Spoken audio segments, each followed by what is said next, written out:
Dostlar, Almanya'dan Sankt Salih şəhərindən hər birinizi salamlayıram. Değerli Aktu Amerika saytının izleyicileri. Buyurun, güzel bir mənzərəli yerde. Dostumuz, əziz qardaşım İlqarın ad günüdür. Bugün burada bir gəzinti keçirdirik.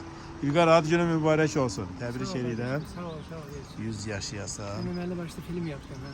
Sağ ol. Elime özüne ehtiyat ol, araba gel. Tamam. Sağ ol, eziyet çekti, geç. Hiçbir əziyyət yoxdur. Dostlar, gördüğünüz kimi Park Plus'tan indi bunun bir mənzərəli yeri var, oraya gidəcəyik. Çox gözəl mənzərəlidir.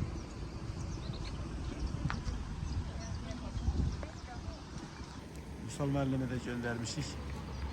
Maşının park pulunu ödəyib gələn. Sizlərə də bu gözəl görüntülü yerlərdən biraz hissə çəkəcəm, baxıb. Görəsiz, Sankt Salih şəhərində, Almanya'dan.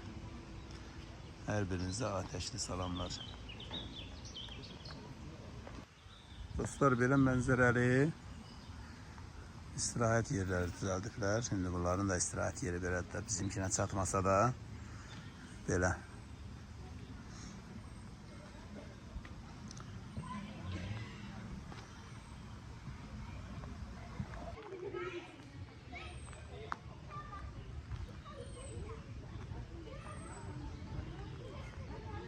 Buyurun, burada bakın, meşənin içindədir bura.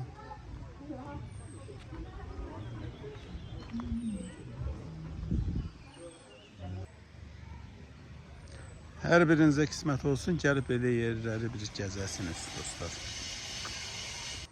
Bu da bunların nəsə bir tikilisidir, bilmirəm də.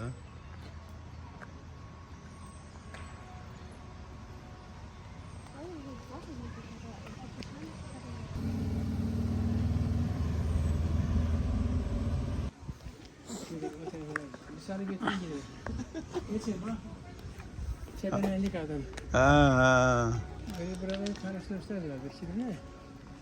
Körüm burada mı? Dünden almaya gelmiş.